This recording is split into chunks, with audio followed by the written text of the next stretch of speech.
الشيطان الرجيم. بسم الله الرحمن الرحيم.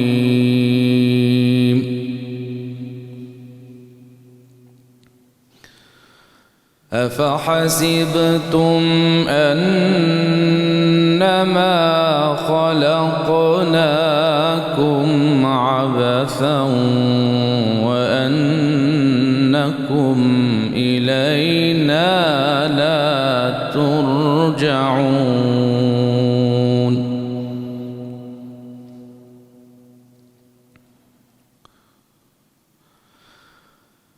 أفحسبتم أنما خلقناكم عبثا وأنكم إلينا لا ترجعون.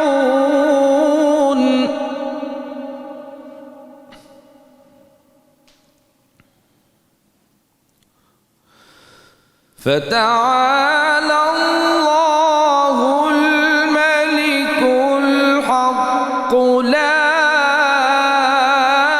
إله إلا هو رب العرش الكريم.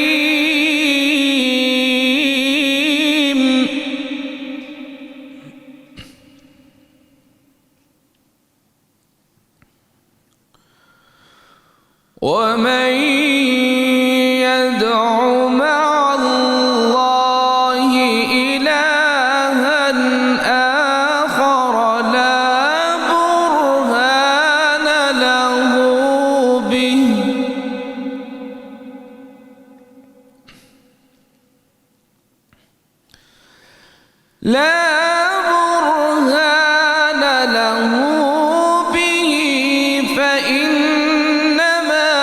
حسابه عند ربه إنه لا يفلح الكافرون.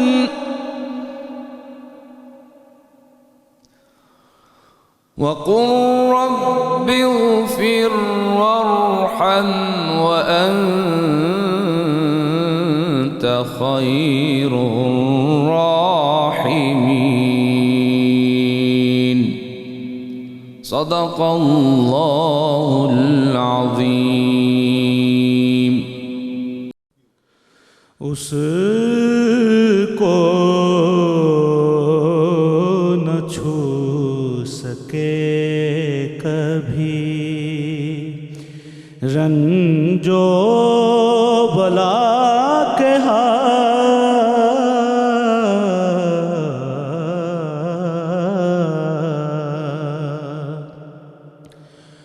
اس کو نہ چھو سکے کبھی رنج و بلا کے ہاتھ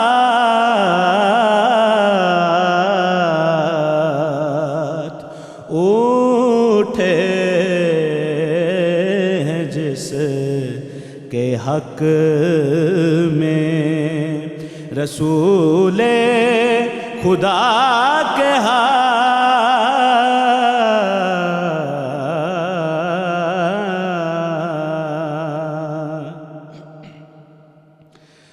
ممکن نہ تھا کہ روضائے اقدس کو چھو سکیں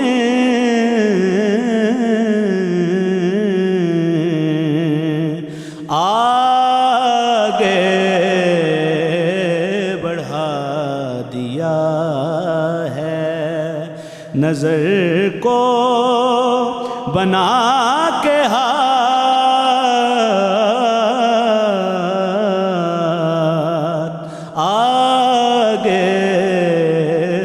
بڑھا دیا ہے نظر کو بنا کے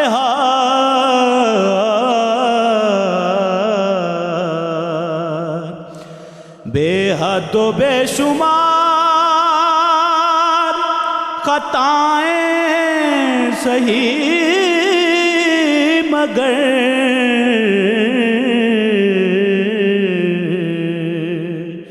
بے حد و بے شمار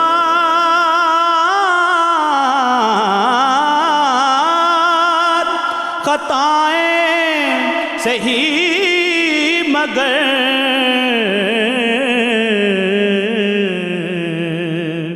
کچھ غم نہیں کہ لاج ہے اب مصطفیٰ کے ہاتھ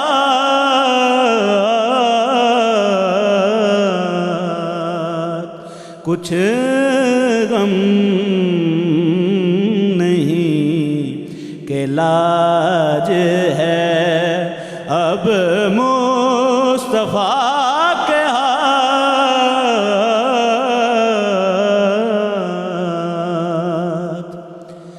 میں ہوں گدائے کوچائے آل نبی نصیر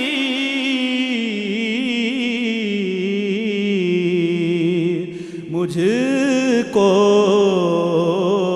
تو نارے جہنم دیکھے لگا کے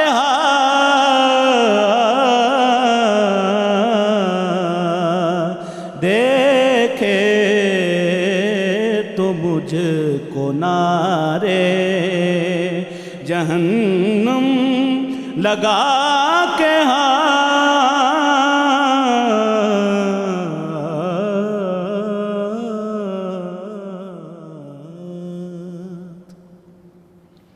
ناظرین محترم، السلام علیکم ورحمۃ اللہ وبرکاتہ۔ رمضان شریف کا تیسرا عشرہ چل رہا ہے اور یہ عشرہ جہنم سے آزادی کا عشرہ ہے۔ روزے کے ساتھ ساتھ اس عشرے میں آپ صلی اللہ علیہ وآلہ وسلم کی سنت مبارک کے مطابق بہت سے مسلمان اعتکاف بیٹھ چکے ہیں۔ اس لیے آج ہم نے جو موضوع رکھا ہے وہ ہے اعتکاف۔ اعتکاف عربی زبان کا لفظ ہے جس کے لغوی معنی ہے ٹھہر جانا یا خود کو روک لینا۔ اصطلاحاً رمضان کے آخری عشرے میں عبادت کی غرض سے دنیا سے کٹ کر مسجد میں قیام کرنے کو اعتکاف کہتے ہیں۔ اما عائشہ رضی اللہ تعالیٰ عنہ کی روایت شدہ متفقن علیہ حدیث کے مطابق حضور صلی اللہ علیہ وآلہ وسلم آخری عشرہ میں اعتکاف فرماتے یہاں تک کہ آپ کا وصال مبارک ہو گئے۔ پھر آپ کے بعد آپ کی ازواج مطہرات بھی اعتکاف کرتی رہیں۔ اگر اعتکاف کی فضیلت کی بات کریں تو معجم اوسط میں ایک حدیث شریف ملتی ہے کہ حضور صلی اللہ علیہ وآلہ وسلم نے فرمایا کہ جس نے اللہ کی رضا کے لیے ایک دن کا اعتکاف کیا تو اس کے اور دوزخ کے درمیان اللہ تعالیٰ 3 خندقیں کھود دیں گے، جن میں سے بندے اور دوزخ کے درمیان ایک خندق کا فاصلہ مشرق سے مغرب تک ہے۔ اسی طرح بہقی شریف میں امام زین العابدین علیہ السلام اپنے والد سید الشہداء امام حسین علیہ السلام سے روایت کرتے ہیں کہ حضور صلی اللہ علیہ وآلہ وسلم نے فرمایا جس شخص نے رمضان کے 10 دن کا اعتکاف کیا اس کا ثواب 2 حجوں اور 2 عمروں کے برابر ہے۔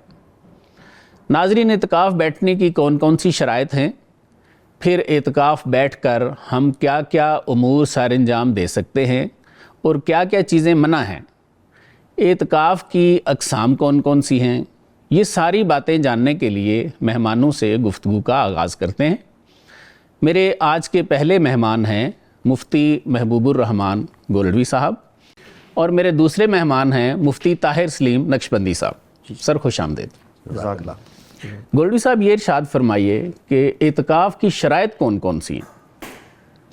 نحمدہ ونصلی ونسلم علی رسولہ الکریم، اما بعد فاعوذ باللہ من الشیطان الرجیم، بسم اللہ الرحمن الرحیم۔ وعہدنا الی ابراہیم و اسماعیل ان طہر بیتی للطائفین والعاکفین والرکع السجود، صدق اللہ العظیم۔ پروفیسر صاحب بہت شکریہ آپ کا، ایک مرتبہ پھر آپ نے خوبصورت عنوان کے ساتھ مدعو کیا ہے۔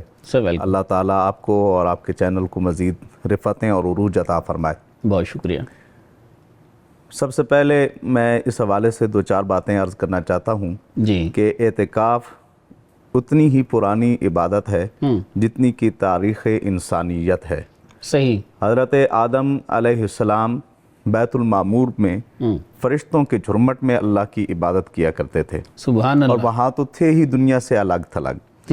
پھر جس وقت حضرت آدم علیہ السلام دنیا میں جلوہ گر ہوئے تو پہلا مطالبہ توبہ قبول ہونے کے بعد حضرت آدم علیہ السلام نے جو رب کی بارگاہ میں رکھا وہ یہی کہ مولا وہاں بیت المعمور میں ہم تیری عبادت کیا کرتے تھے، صحیح۔ یہاں دنیا کے اندر زمین پہ بھی تیرا کوئی ایسا گھر ہونا چاہیے جہاں پہ میں تیری عبادت کر سکوں۔ سبحان تو اللہ۔ اللہ رب العزت نے فرشتوں کو حکم دیا کہ یہاں پر بیت اللہ کو تعمیر کیا جائے، اور پھر جس وقت وہ بیت اللہ تعمیر ہو چکا تو حضرت آدم علیہ السلام پہلی شخصیت تھے کہ جنہوں نے بیت اللہ کو آباد کیا، اس میں نمازیں پڑھتے اور اس میں جو اس وقت کے مطابق جو اعتکاف ہوتا تھا وہ اعتکاف سبحان اللہ۔ پھر اسی طریقے سے وقت بدلتا گیا، جناب حضرت ابراہیم خلیل اللہ علیہ السلام اور جناب حضرت اسماعیل ذبیح اللہ علیہ السلام، جی ان دونوں شخصیات نے دوبارہ جس وقت بیت اللہ کی تعمیر کی، پھر اللہ رب العزت فرماتا ہے ہم نے ان سے پختہ عہد لیا، واہ واہ۔ وَعَهِدْنَا إِلَىٰ إِبْرَاهِيمَ وَإِسْمَاعِيلَ أَن طَهِّرَا بَيْتِيَ لِلطَّائِفِينَ وَالْعَاكِفِينَ وَرُكَّعِ السُّجُودِ، سبحان کہ اللہ۔ وہ ہمارے گھر کو پاک رکھیں ان لوگوں کے لیے جو طواف کرنے کے لیے آئیں، واہ۔ ان لوگوں کے لیے جو اعتکاف کریں، ان لوگوں کے لیے جو رکوع و سجود کریں یعنی نماز ادا کریں۔ سبحان اللہ۔ پھر نبی پاک صلی اللہ تعالیٰ علیہ وآلہ وسلم کا جو معمول مبارک، جیسا کہ آپ نے انٹرو میں ذکر کیا، حضور علیہ السلام آخری عشرے کے اندر اعتکاف فرمایا کرتے تھے۔ اب اعتکاف کی شرائط جو ہیں، اعتکاف سے پہلے جن چیزوں کا ہونا ضروری ہے، جی پہلی جو شرط ہے، جیسا کہ قرآن مجید فرقان حمید کے اندر سورہ بقرہ میں جیسا کہ خالق کائنات نے ابتدا سے روزوں کی فرضیت سے شروع کیا اور اسی میں یہ فرمایا کہ وَأَنْتُمْ عَاكِفُونَ فِي الْمَسَاجِدِ، جب تم مساجد کے اندر اعتکاف کیے ہوئے ہو تو اس میں اللہ رب العزت نے ایمان کی شرط لگائی ہے، یا ایھا الذین آمنوا کہہ کر پکارا ہے۔ بالکل تو اعتکاف کے لیے پہلی شرط جو ہے مسلمان ہونا، اعتکاف والے کے لیے اس کا مسلمان ہونا ہے، مومن ہونا ہے۔ بالکل ٹھیک ہے۔ دوسری شرط اس کی عاقل ہونا، صحیح۔ عاقل یعنی کہ وہ اچھے اور برے کی تمیز رکھتا ہو، جس طریقے سے نبی پاک صلی اللہ تعالیٰ علیہ وآلہ وسلم نے 7 سال کے بچے کو نماز پڑھانے کا حکم ارشاد فرمایا کہ اسے نماز پڑھائی جائے، اور اگر وہ 10 سال کا ہو نہ پڑھے تو اس پر سختی کی جائے، یعنی کہ یہ وہ عمر ہوتی ہے جس میں بچہ عقل اور سوجھ بوجھ رکھنے والا ہو جاتا ہے۔ اگر اتنی عمر کا بچہ ہو جو عقل رکھتا ہے، سوجھ بوجھ رکھتا ہے، تو وہ مسجد میں اعتکاف کر سکتا ہے، لیکن احتیاط اس میں ہے کہ اس کو تنہا نہ بٹھایا جائے، کہیں وہ ڈر نہ جائے یا وہ اپنے لڑکن کی وجہ سے، بچپن کی وجہ سے وہ اعتکاف کو فاسد کر دے اور پوری بستی والے جو ہیں وہ گناہگار ہو جائیں۔ بالکل ٹھیک ہے۔ تو عقل مند بچہ اگر اس کے ساتھ اور بھی معتکف حضرات اعتکاف کرنے والے ہیں تو وہ اعتکاف کر سکتا ہے۔ کم از کم اس کی عمر 10 سال ہونی چاہیے۔ جی جی، ٹھیک ہے۔ 7 سے 10 سال، جیسا کہ نماز کے لیے حضور علیہ السلام نے فرمایا، یہ اسی وقت ہوتا ہے نا جب بندہ صاحب عقل ہو جاتا ہے، اس کی عقل کام کرتی ہو۔ پھر تیسری اس کے لیے شرط جو ہے وہ ہے نیت کا ہونا۔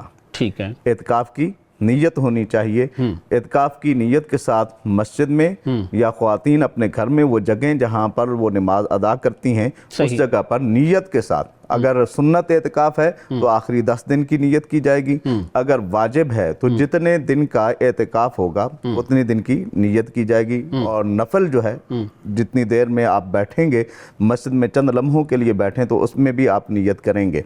تو تیسری چیز جو ہے اس میں نیت کا ہونا ہے۔ اور حضور علیہ السلام کا فرمان علی شان جیسا کہ مشہور حدیث مبارکہ بھی ہے کہ انما الاعمال بالنیات، اعمال کا دار و مدار کس پر ہوتا ہے؟ نیت پر ہوتا ہے۔ چوتھی شرط ہے بندے کا پاک ہونا۔ ہاں بالکل ٹھیک ہے۔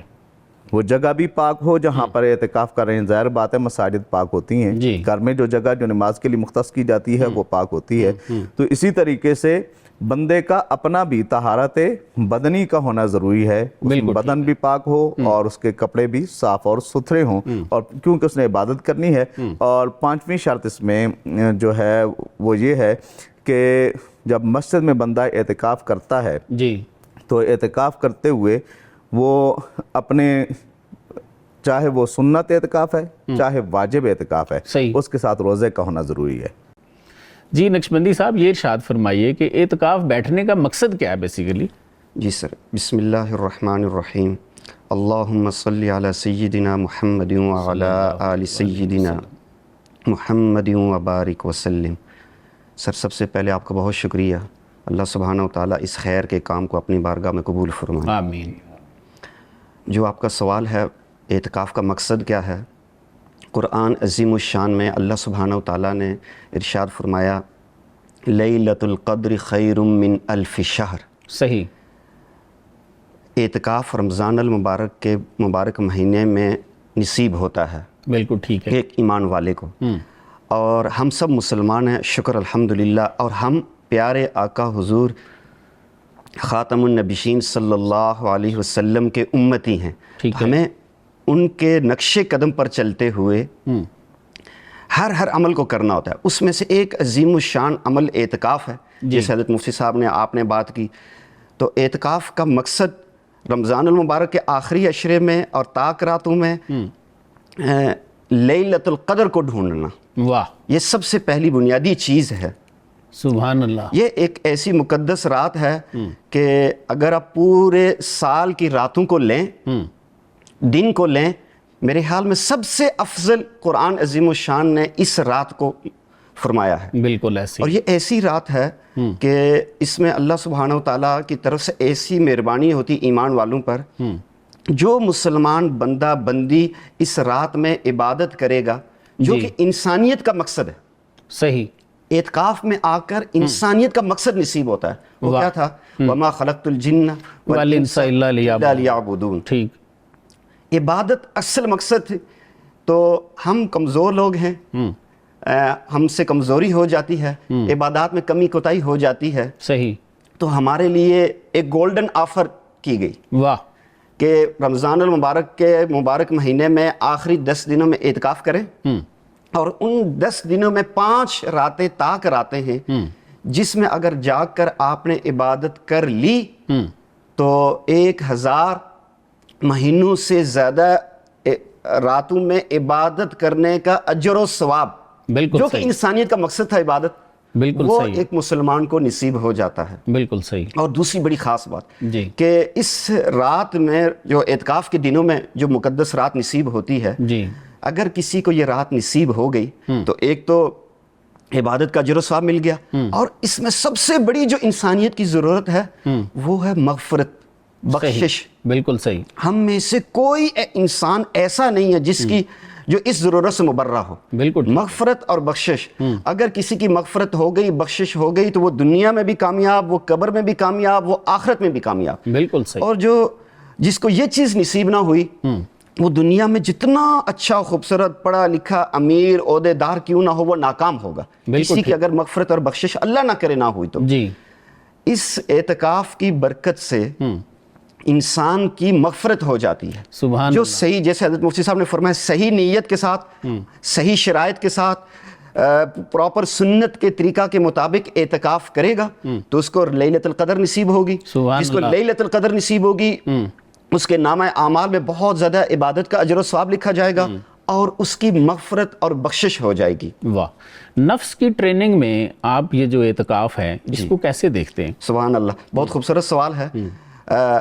ہم میں سے ہر مسلمان کو اللہ سبحانہ و تعالیٰ نے ایک نعمت عطا فرمائی ہے جس کو بولتے ہیں نفس۔ جی۔ یہ نفس، اس کی بہت ساری اولیاء کرام نے قسمیں بیان کی ہیں، لیکن عمومی لوگوں کے لیے ہم 2 قسمیں بیان کرتے ہیں۔ ٹھیک ہے۔ ایک ہے نفس امارہ اور ایک ہے نفس مطمئنہ۔ نفس امارہ ایسی بری چیز ہے، اللہ اکبر کبیرہ۔ حضرت یوسف علیہ السلام نے بڑا عجیب جملہ بولا، اللہ نے اس کو قرآن عظیم الشان میں نقل کیا، وَمَا أُبَرِّئُ نَفْسِي إِنَّ النَّفْسَ لَأَمَّارَةٌ بِالسُّوءِ إِلَّا مَا رَحِمَ رَبِّي۔ بالکل ایسے۔ نفس امارہ، نفس جو برا نفس ہے، یہ ایسی بری چیز ہے، خطرناک چیز ہے کہ یہ ہر انسان کو برائی کی طرف لے جاتا ہے، یہاں تک کہ سچے پاک پیغمبر بھی یہ بات بول پڑے، الا ما رحم ربی، سوائے اس کے جس پہ جس پر میرے رب رب نے رحم رحم کرے۔ فرمایا، بالکل ٹھیک ہے۔ تو جب ہم اس دنیا میں زندہ رہتے ہیں تو ہمارے لیے ضروری ہے کہ ہم اپنے نفس پر اتنی محنت کریں کہ وہ نفس امارہ سے نفس مطمئنہ بن جائے، بالکل، سبحان اللہ۔ اور اس میں سب سے خوبصورت دن انسان کی زندگی کے جو ہیں وہ رمضان المبارک کے، اور رمضان المبارک میں سب سے زیادہ خوبصورت دن اعتکاف کے دن ہیں۔ واہ۔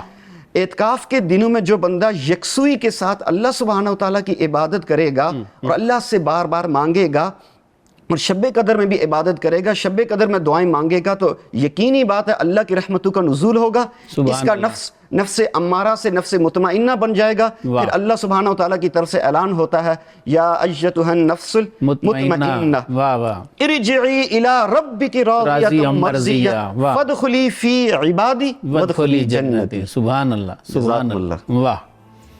جی ناظرین، ایک وقفے کے لیے کہا جا رہا ہے، ہمارے ساتھ رہیے گا۔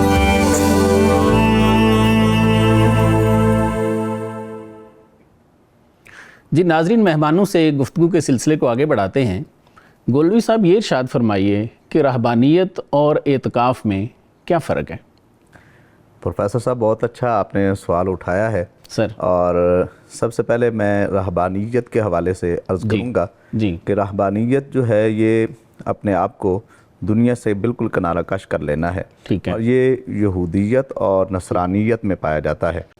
یہ جو رہبان ہیں یہ عیسائیت میں اور یہودیوں میں ہیں؟ جی جی بالکل، جی بالکل آپ درست فرما رہے ہیں کہ راہب زیادہ تر ان میں یہودیوں میں اور نصرانیوں میں پائے جاتے ہیں۔ بالکل ٹھیک ہے۔ ان کا جو نظریہ ہوتا ہے، جو مائنڈ سیٹ ہوتا ہے، کچھ ایسے ہوتے ہیں کہ جن کا بچپن سے ہوتا ہے، ٹھیک ہے۔ جن کا بچپن سے ہوتا ہے وہ شروع سے ہی اپنے آپ کو اپنے مذہب کے لیے مختص کر لیتے ہیں، صحیح۔ مذہب کی خدمت کرتے ہیں، ٹھیک ہے۔ اور یا وہ اپنے والدین کو بتاتے ہیں یا ان کے والدین انہیں ایگری کرتے ہیں، والدین بھی ان کے لیے فیصلہ یہ کرتے ہیں، ظاہر ہے۔ جی یا ان کے والدین انہیں ایگری کرتے ہیں۔ جب وہ اپنے مذہب کے لیے مختص ہو جاتے ہیں کہ انہوں نے اپنے چرچ میں، اپنے کلیساؤں میں انہوں نے رہ کر انہوں نے عبادت کرنی ہے اور دنیا سے الگ تھلگ ہونا ہے، تو ان کو اس طرح کر دیا جاتا ہے کہ وہ شادی کے قابل بالکل سرے سے رہتے ہی نہیں، بالکل ٹھیک ہے۔ دنیا کی طرف ان کی رغبت پھر ہوتی ہی نہیں ہے، پھر وہ اپنے کام کے ساتھ کام رکھتے ہیں۔ صحیح۔ اور اس کے حوالے سے خالق کائنات قرآن مجید اور فرقان ساری عمر پھر ادھر ہی رہتے ہیں، چرچز میں ہی۔ چرچز میں ہی رہتے ہیں۔ صحیح ہے۔ خالق کائنات قرآن مجید فرقان حمید کے اندر ارشاد فرماتا ہے وَرَهْبَانِيَّةً ابْتَدَعُوهَا مَا كَتَبْنَا عَلَيْهِمْ، واہ، یہ رہبانیت کی ابتدا انہوں نے خود کی ہے، ہم نے ان کے اوپر اس کو فرض نہیں کیا۔ بالکل ٹھیک۔ اللہ رب العزت نے یہ لازم قرار نہیں دیا۔ اور کچھ ایسے لوگ بھی ہوتے ہیں کہ جو ابتداً وہ دنیا کے ساتھ رسم و رواج بھی رکھتے ہیں، اٹھتے بیٹھتے بھی ہیں، اور اپنا جو معمولات زندگی ہوتے ہیں ان کو بھی بجا لاتے ہیں، صحیح۔ لیکن بعد میں جا کے وہ جس وقت ادھیر عمر میں پہنچتے ہیں یا آخری عمر میں پہنچتے ہیں تو وہ بالکل دنیا سے الگ تھلگ ہو جاتے ہیں۔ اب وہ کئی ایسے ہوتے ہیں کہ جو جنگلوں کی طرف منہ کر لیتے ہیں، کوئی غاروں میں جا بیٹھتے ہیں، کوئی کلیساؤں میں، کچھ چرچوں میں جا بیٹھتے ہیں، اور وہ پھر اپنی پوری زندگی وہیں پہ صرف کر دیتے ہیں، اور پھر دنیا کے ساتھ ان کا کوئی تعلق نہیں ہوتا۔ ٹھیک ہے۔ بسا اوقات یہ بھی ہوتا ہے کہ لوگ اس رہبانیت کو مقبولان خدا کے ساتھ جوڑتے ہیں۔ ایسے ہی۔ وہ یہ کہتے ہیں کہ جس طریقے سے یہ راہب جو ہیں پہلے زمانہ جاہلیت میں یا نصرانیت میں، یہودیت میں ہوتے ہیں، اسی طریقے اسلام میں بھی ہیں، تو یاد رکھیں نبی پاک صلی اللہ تعالیٰ علیہ وبارک وسلم کا فرمان عالی شان ہے لا رہبانیت فی الاسلام، اسلام میں کوئی رہبانیت نہیں ہے۔ بالکل ٹھیک۔ اور خالق کائنات نے قرآن مجید فرقان حمید کے اندر مقبولان خدا کی اوصاف بیان فرمائی ہیں، ما رجال لا تلہیہم تجارت ولا بیع، واہ واہ، یہ وہ اللہ کے مقبول بندے ہیں کہ جنہیں نہ ہی تجارت اور نہ ہی خرید و فروخت اللہ کی یاد سے غافل کرتی ہے۔ سبحان اللہ۔ تو یہ دنیا کے کام بھی کرتے ہیں اور ساتھ ساتھ یاد الہی میں بھی ہمیشہ لگے رہتے ہیں۔ مفتی صاحب، پہلا فرق تو کلمے کا ہی ہو گیا نا، جی بالکل، کہ وہ تو یا یہودی ہیں یا نصرانی ہیں، جی جی، وہ ہمارا کلمہ تو نہیں پڑھتے۔ جی بالکل، جی، پہلا فرق یہی ہوگا کہ جو راہب ہے وہ مسلمان نہیں ہے، مسلمان ہی نہیں ہے، پھر جو مسلمان ہے وہ راہب نہیں ہے، بالکل صحیح، کیونکہ حضور نے جب کہہ دیا کہ وہ راہب نہیں ہو سکتا، اور خالق کائنات نے اس کی وضاحت فرما دی کہ انہیں کوئی چیز بھی تجارت اور خرید و فروخت سے اللہ کی یاد سے غافل نہیں کام جو ہے یہ ساری عمر نہیں کرتے ان کی طرح، جیسے آپ صلی اللہ علیہ وسلم بھی تو غار حرا میں جاتے رہے۔ جی میں اسی کی طرف آ رہا ہوں۔ اس آیہ کریمہ میں آگے اللہ رب العزت شاہ فرماتا ہے وَإِقَامَ الصَّلَاةِ وَإِيتَاءَ الزَّکَاةِ، وہ نمازیں بھی پڑھتے ہیں، زکوٰۃ بھی دیتے ہیں، یعنی کہ وہ اللہ تعالیٰ کو یاد کرتے ہیں، پوری زندگی یاد کرتے ہیں جس طریقے سے اللہ تعالیٰ نے فرض کیا، اور جس طرح نبی پاک صلی اللہ تعالیٰ علیہ وبارک وسلم کے معمولات تھے۔ حضور کے من جملہ معمولات میں سے حضور علیہ السلام جب آپ کو اظہار نبوت کا بھی حکم نہیں ہوا تھا، ویسے تو حضور علیہ السلام کو نبوت اس وقت عطا کی گئی کہ آدم علیہ السلام ابھی پانی اور مٹی کے درمیان تھے، حضور نے ابھی اعلان نبوت نہیں فرمایا، اس سے پہلے حضور علیہ السلام غار حرا میں جا کر عبادت کیا کرتے تھے۔ تو صوفیاء بھی اسی طریقے سے اپنی عمر میں اللہ تعالیٰ کی عبادت کرتے ہیں، ابتدائی عمروں میں، جوانی میں وہ اللہ تعالیٰ کو یاد کرتے ہیں، اور پھر وہ نفس امارہ سے نفس مطمئنہ کے جو مراحل ہیں ان کو طے کرتے ہیں، اور جب وہ طے کرتے ہیں وہ نفس مطمئنہ کے اس مقام پہ پہنچ جاتے ہیں کہ وہ مخلوق خدا کو راہ ہدایت کی طرف لے کر آئیں، جنہیں حضور علیہ السلام نے مصابیح خدا کہا ہے، یہ ہدایت کے چراغ ہیں۔ جب وہ ہدایت کے چراغ بن جاتے ہیں تو لوگوں کو راہ خدا کی طرف لے کر آتے ہیں۔ اور اعتکاف یہ ہے کہ مسجد کے اندر اللہ تعالیٰ کے حضور حاضر ہو کر آخری 10 دنوں میں اعتکاف کرنا، صحیح، اس میں آپ کا بول چول بھی ہو سکتا ہے، کسی کے ساتھ بات کرنی ہے، ضروری بات ہے وہ کر سکتے ہیں، دنیاوی گفتگو نہ ہو، اور اٹھنا بیٹھنا آپ کا اسی طریقے سے ہو سکتا ہے، اور صرف ایک چیز سے منع کیا گیا ہے، وَلَا تُبَاشِرُوهُنَّ وَأَنْتُمْ عَاكِفُونَ فِي الْمَسَاجِدِ، جب مسجدوں میں اعتکاف کرو تو عورتوں سے مباشرت نہ کرو۔ بالکل ٹھیک ہے۔ نقشبندی صاحب یہ ارشاد فرمائیے کہ اعتکاف کی کتنی اقسام ہیں؟ جی سر، اعتکاف کی 3 اقسام ہیں جی۔ سب سے پہلی قسم ہم قرار دیں گے سنت علی الکفایہ۔ جی، اعتکاف کی سب سے پہلی قسم سنت ہے، جو ہمارے پیارے آقا حضور خاتم النبیین صلی اللہ علیہ وسلم اپنی زندگی میں جب مدینہ طیبہ تشریف لے گئے، مدینہ طیبہ تشریف لے جانے کے بعد آخر دم تک، دنیا سے پردہ فرمانے تک آپ علیہ السلام نے مستقل اعتکاف فرمایا، اس کو سنت اعتکاف کہتے ہیں۔ واہ۔ درمیان میں جس رمضان المبارک میں سن 8 ہجری میں مکہ المکرمہ فتح ہوا، اس دفعہ آپ علیہ السلام نے اعتکاف نہیں فرمایا، صحیح، اس کے علاوہ آپ علیہ السلام کا مستقل معمول تھا۔ تو پہلی قسم سنت ہے جو کہ رمضان المبارک کے آخری 10 دنوں میں کی جاتی ہے، اور وہ 20ویں روزے کو شام مغرب کے وقت شروع ہوتی ہے۔ سنت جو قسم ہے، صحیح، 20ویں روزے کو مغرب کی افطاری ایک اس معتکف کو مسجد کے اندر کرنی چاہیے، اور چاند نظر آنے تک، چاہے وہ 29 کو نظر آئے چاہے وہ 30 کو نظر آئے، اس وقت تک مسجد کے اندر رہے گا، پوری شرائط کے ساتھ، پورے سنت طریقہ کے مطابق۔ بالکل ٹھیک ہے۔ اگر یہ 10 دن پورے مسجد میں گزارتا ہے اعتکاف کی نیت کر کے، تو یہ سنت اعتکاف ہوگا۔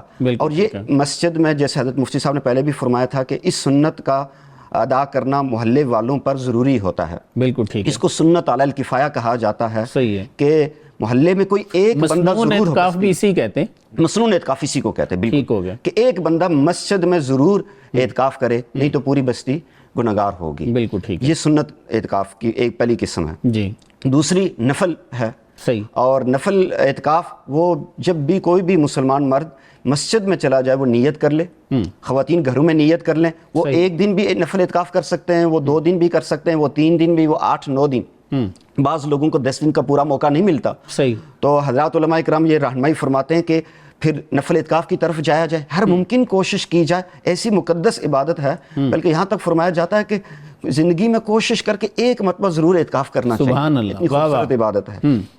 تو نفل عبادت یہ کسی بھی وقت کی جا سکتی ہے۔ جی، بڑے مزے کی بات یہ ہے کہ یہ غیر رمضان میں بھی نفل اعتکاف کیا جا سکتا ہے۔ سبحان اللہ، جب بھی آپ مسجد میں جائیں، آپ نیت کر لیں میں 1 گھنٹے کے لیے ہوں، یا اللہ میں اعتکاف کی نیت کرتا ہوں، انشاءاللہ اس کو نفل، اس کو اعتکاف کا اجر و ثواب بھی ملے گا۔ سبحان اللہ۔ تیسری قسم جو بیان کی جاتی ہے وہ واجب اعتکاف ہے۔ جی، کسی نے منت مان لی کہ میرا اگر یہ کام ہو گیا تو میں اللہ سبحانہ وتعالیٰ کی رضا کے لیے میں 2 دن کے لیے، 5 دن کے لیے، 10 دن کے لیے، 20 دن کے لیے اعتکاف کروں گا کہ اللہ پاک میرے پر یہ مہربانی فرمائیں گے، تو وہ پھر وہ کام ہو گیا اگر اس مسلمان کا، اس کے بعد اتنے دنوں کا اعتکاف کرنا اس کے ذمہ واجب ہو جاتا ہے، بالکل ٹھیک ہے، چاہے وہ 10 دن کا ہو، چاہے مہینے کا ہو، چاہے 1 دن کا ہو، جتنی اس نے نیت کی تھی۔ صحیح، یہ 3 قسمیں ہماری شریعت میں بیان کی جاتی ہیں، اور جو سب سے بڑی ضروری چیز ہے وہ سنت اعتکاف کی طرف ہر مسلمان کو کوشش کرنی چاہیے بالکل صحیح ہے کہ وہ اپنی زندگی میں ایک بار سنت اعتکاف کر لے، اور سنت نہ ہو تو نفل کی طرف ضرور جانا چاہیے کہ یہ تاکہ مبارک ساتھ ہیں، مبارک رحمتیں ہمیں بھی نصیب ہو جائیں۔ بالکل ٹھیک، جزاکم اللہ۔ بالکل ٹھیک جی۔ ناظرین ایک وقفہ لیں گے، وقفے کے بعد دوبارہ حاضر ہیں۔ جی ویلکم بیک ناظرین۔ مفتی صاحب یہ ارشاد فرمائیے کہ معتکف سے کون کون مل سکتا ہے اور کیا وہ مسجد سے باہر آ سکتا ہے؟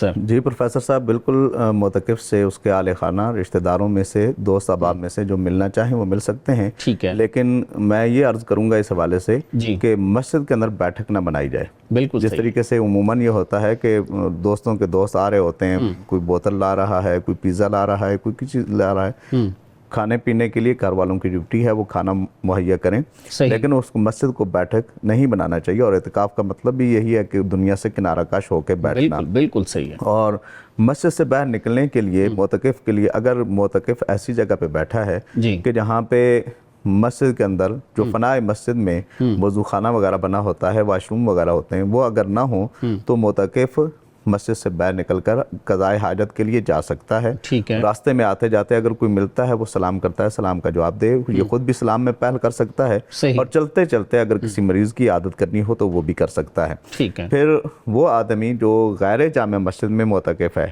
وہاں پہ اعتکاف کر رہا ہے، تو وہ آدمی ایسی مسجد میں جہاں پہ جمعہ ہوتا ہے، جو قریب کی مسجد ہو، اس میں جا کر جمعہ کی ادائیگی کر کے پھر واپس اسی مسجد میں آئے گا جہاں پہ وہ اعتکاف کیے ہوئے تھا، تو واپس آ سکتا ہے، مسجد سے نکل بھی سکتا ہے۔ پھر اسی طریقے سے ایسا آدمی ہے کہ جس کے کھانے پینے کے لیے کوئی لانے والا نہیں ہے، صحیح، تو گھر میں بھی خواتین ہیں اور کوئی بڑا بندہ نہیں ہے، تو نہ ہی کوئی اڑوس پڑوس میں کوئی ایسا بندہ ہے جو یہ ڈیوٹی سر انجام دے سکے، صحیح، تو اس صورت میں صرف وہ جا کر گھر سے کھانا لے کے پھر واپس آ سکتا ہے، اپنی ضرورت کو وہ پورا کر سکتا ہے، لیکن وہ باہر رکے نہیں۔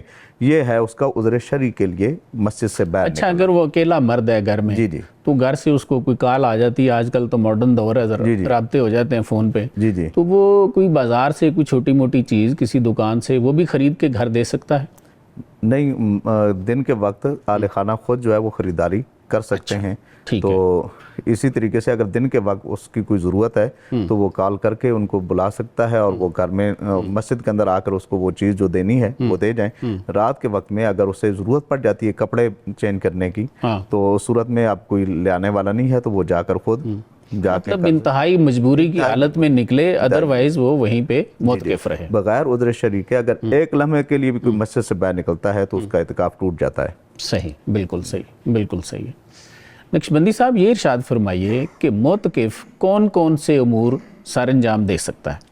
جی سر، معتکف مسجد کے اندر رہتے ہوئے بہت سارے جائز کام کر سکتا ہے، جیسے کھانا کھا سکتا ہے، ٹھیک ہے، لیکن آداب، مسجد کے آداب کا خیال کرتے ہوئے، یعنی اس کی صفائی کا خیال رکھتے ہوئے کھانا کھا سکتا ہے، صحیح، وہ ضرورت کے مطابق اپنے ساتھ والے بھائیوں کے ساتھ بات چیت کر سکتا ہے، ٹھیک ہے، جیسے حضرت مفتی صاحب نے فرمایا کوئی مہمان آیا ہے گھر سے آئے، ان سے بات چیت کر سکتا ہے، سر میں تیل لگا سکتا ہے، کنگھی کر سکتا ہے، کپڑے بدل سکتا ہے، صحیح، کنگھی کرتے ہوئے وہی مسجد کی صفائی کا خیال رکھے، اور اس کے علاوہ دینی کتابوں کا مطالعہ کر سکتا ہے، کسی کو پڑھا بھی سکتا ہے؟ جی بالکل، اگر وہ دینی تعلیم کسی کو دے رہا ہے، درس و تدریس کر رہا ہے، عموماً آج کل پڑھانے کے بہت ساری چیزیں وجود میں آئی ہوئی ہیں، آن لائن ایسی چیزیں ہیں، تو اگر قرآن حدیث کو پڑھانے والے علماء کرام دینی لوگ ہیں تو وہ تو ٹھیک ہے، کیونکہ وہ دین کا ہی کام ہے، وہ دین کا حصہ، تو اگر عمومی کوئی پڑھنا پڑھانا ہے تو اس سے بچا جائے، تاکہ ایک اعتکاف کا جو مقصد ہے یکسوئی کے ساتھ عبادت کرنا وہ نصیب ہو جائے۔ بالکل صحیح۔ تو ایسے جو ضروریات، جو جائز چیزیں ہیں مسجد کے اندر رہتے ہوئے وہ کر سکتا ہے۔ نماز بھی پڑھا سکتا ہے؟ نماز پڑھ بھی سکتا ہے، پڑھا بھی سکتا ہے، جمعہ پڑھا سکتا ہے، اچھا صحیح، اور دوسرے لوگوں کو قرآن کی تعلیم دے سکتا ہے، بالکل ضرورت کے مطابق بات چیت کر سکتا ہے، جیسے حضرت مفتی صاحب نے فرمایا ہاں عمومی گپ شپ والا ماحول نہیں ہونا چاہیے تاکہ وہ یکسوئی خراب نہ ہو۔ باقی جب بھی بعض دفعہ لوگ، ایک بڑی چیز یہ دیکھی گئی کہ وہ چہرے کے ساتھ کپڑا رکھ لیتے ہیں، ہاں کہ ہمیں کوئی دیکھے نہ. اصل میں یہ ہمارے بعض نیک لوگوں سے یہ چیز منقول ہے کہ وہ اتنی یکسوئی کے ساتھ اللہ کی عبادت کرتے تھے کہ عمومی لوگوں کے ساتھ گپ شپ نہ ہو، دیکھ کر کہ کیا حال چال ہیں، ٹھیک ٹھاک ہیں، ایسی باتیں جو عمومی باتیں شروع ہو جاتی، اس سے بچنے کے لیے. ورنہ چہرے کے اوپر کپڑا ڈالنا یا بالکل ایسی کوئی پردے والی چیز نہیں ہے کہ آپ اعتکاف میں بیٹھ کے بالکل آپ الگ تھلگ ہو گئے، آپ کسی سے بات چیت نہیں کر سکتے. نہیں، ضرورت کے مطابق آپ بات چیت کر سکتے ہیں. بالکل ٹھیک، ٹھیک ہو، بالکل ٹھیک. جزاکم اللہ. جی ناظرین، آپ نے ہمارا آج کا پروگرام دیکھا. آج کے پروگرام کا خلاصہ یہ ہے کہ اعتکاف بیٹھنے کا مقصد رمضان کے آخری 10 دن اللہ تعالیٰ کی عبادت کے لیے خلوت کرنا اور اللہ تعالیٰ کی رضا چاہنا ہے. اعتکاف کی شرائط میں مسلمان ہونا، اعتکاف کی نیت کرنا، پاک ہونا اور مسجد میں اعتکاف کرنا مردوں کے لیے ضروری ہے. البتہ عورتیں اپنے گھروں میں ان شرائط کے ساتھ اعتکاف کر سکتی ہیں. پھر آج کے پروگرام میں ہم نے یہ بھی جانا کہ اعتکاف کی 3 اقسام ہیں، اور وہ ہیں مسنون اعتکاف، واجب اعتکاف اور نفلی اعتکاف. پھر یہ بات بھی سامنے آئی کہ رہبانیت اور اعتکاف میں فرق ہے. رہبان عیسائیوں اور یہودیوں میں ہوتے ہیں اور وہ مسلمان ہوتے ہی نہیں. تو پہلا فرق تو کلمے کا ہے. پھر وہ تارک الدنیا ہوتے ہیں جبکہ مسلمان تارک الدنیا نہیں ہوتے. اعتکاف ایک مخصوص وقت کے لیے ہے جبکہ رہبان ساری عمر کے لیے دنیا سے کٹ جاتے ہیں. مزید یہ کہ رہبان شادیاں نہیں کرتے جبکہ مسلمان شادیاں کرتے ہیں. رہبان اپنے آپ کو شادی کے قابل ہی نہیں چھوڑتے اور وہ عورت کو بھی اچھا نہیں سمجھتے اور ساری عمر اپنی مونیسٹریز میں ہی گزارتے ہیں اور کیا کہتے ہیں کہ ہم مذہب کے لیے وقف ہیں. مسلمان ایک خاص وقت کے لیے نفس کشی کے لیے خلوت کرتے ہیں اور اس کے بعد تبلیغ کا باقاعدہ کام سر انجام دیتے ہیں، اور یہ حضور صلی اللہ علیہ وآلہ وسلم کی سنت مبارک ہے. آپ صلی اللہ علیہ وسلم 40 سال تک غار حرا میں جاتے رہے اور اس کے بعد پھر تبلیغ کا باقاعدہ کام شروع کیا. صوفیہ کو رہبانیت سے جوڑنا ان پر الزام ہے، اور حدیث شریف میں ہے کہ الزام لگانے والوں کی جگہ جہنم ہے. آج کے پروگرام میں ہم نے یہ بھی جانا کہ معتکف باہر بھی نکل سکتا ہے، چلتے چلتے کسی کی عیادت بھی کر سکتا ہے، اور شریعت کے مطابق کچھ اور امور بھی انجام دے سکتا ہے جن کی تفصیل ہم پروگرام میں سن چکے ہیں. اس کے ساتھ ہی میں اپنے معزز مہمانوں کا شکریہ ادا کرتا ہوں. سر، آپ دونوں کی تشریف آوری کا بہت بہت شکریہ. ناظرین، اپنے میزبان کو بھی اجازت دیجیے. اللہ حافظ.